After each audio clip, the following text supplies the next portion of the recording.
For English version of this video, click the link given in the description.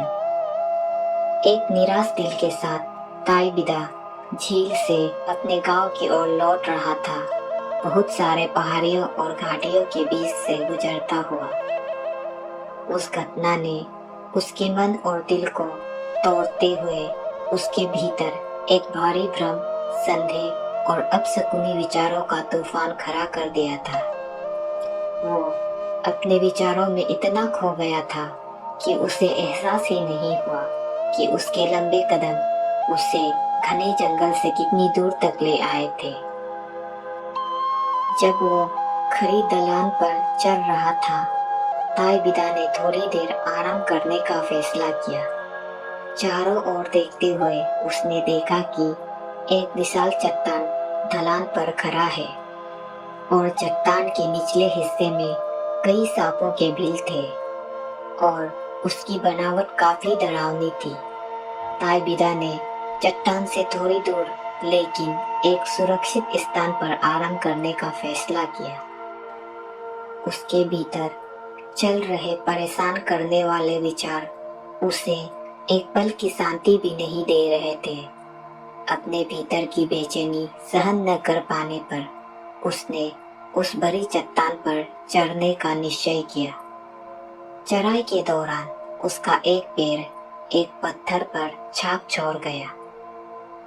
ऊपर पहुंचने के बाद उसने आसमान की ओर देखा और प्रकृति की देवताओं से प्रार्थना करने लगा।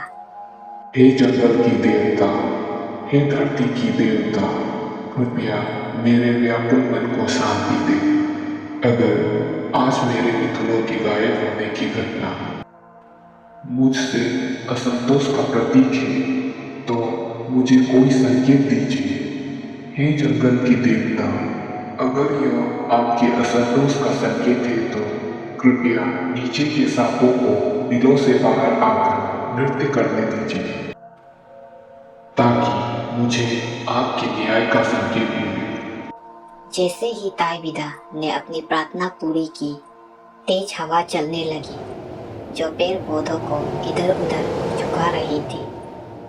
सूरज घने बादलों के पीछे छिपने लगा और दिन अचानक रात में बदल गया। बिना बारिश के ही आसमान में बिजली गरजने लगी। ताई बिदा का ध्यान चट्टान के नीचे से आ रही कुछ आवाजों की ओर गया। उसने देखा कि कई सांप जिनकी खाल अंधेरे में भी चमक रही थी, बिलों से बाहर रेंग रहे थे और उनके सिर ऊंचे उठे हुए थे।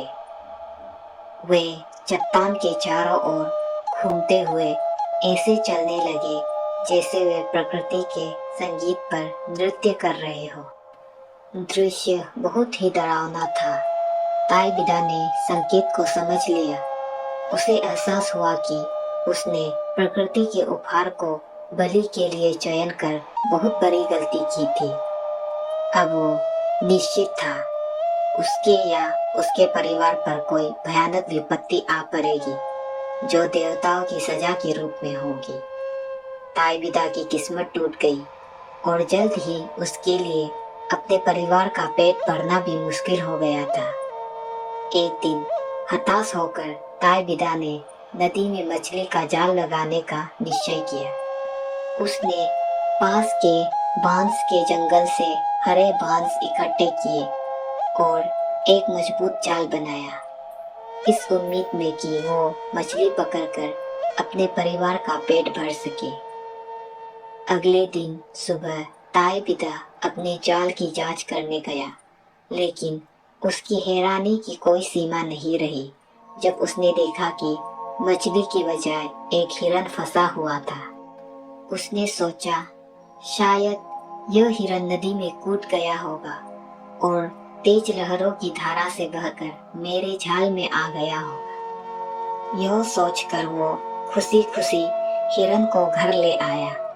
उस रात ताई बिदा के परिवार ने हिरन के मांस का भरपूर भोजन किया।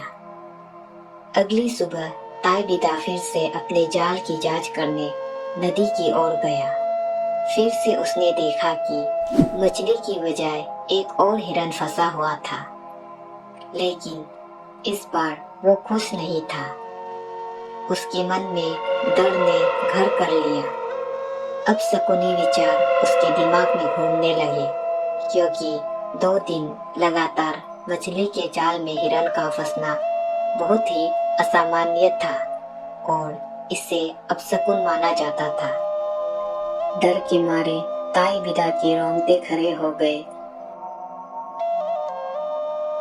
हिम्मत करके ताई बिदा ने हिरन को जाल से बाहर निकाला और उसे वही छोड़ खाली हाथ गांव चला गया। उस रात ताई बिदा सो नहीं पाया।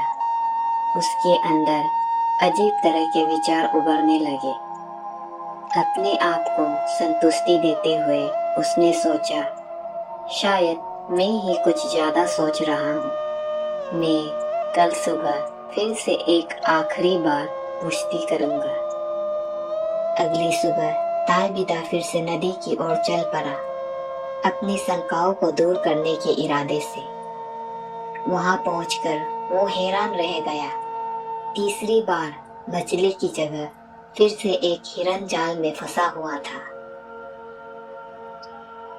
उसके रोंगटे खड़े हो गए और वो डर से कांपने लगा।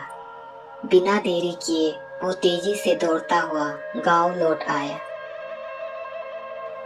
यह सुनिश्चित करते हुए कि जल्द ही उसके या उसके परिवार पर कोई भयानक विपत्ति आने वाली है।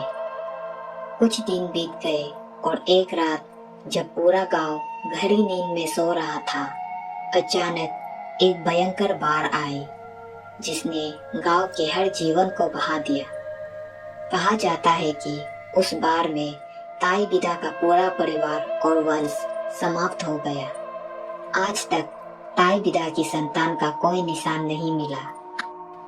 आज भी तासी गांव के दूर दराज एक धान के खेत में ताई बिदा के मिथुनों के पद्ध चिन्ह पत्थरों पर देखे जा सकते हैं, जैसे वे जंगल की ओर जा रहे हो।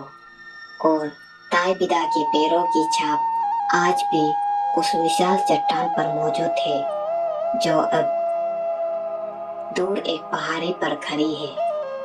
उस चट्टान को बुधुम लग्न कहा जाता है, जिसका मतलब निशी भाषा में सांप की चट्टान है। यह जगह अब खोजकर्ताओं के बीच एक पसंदीदा स्थल बन गई है।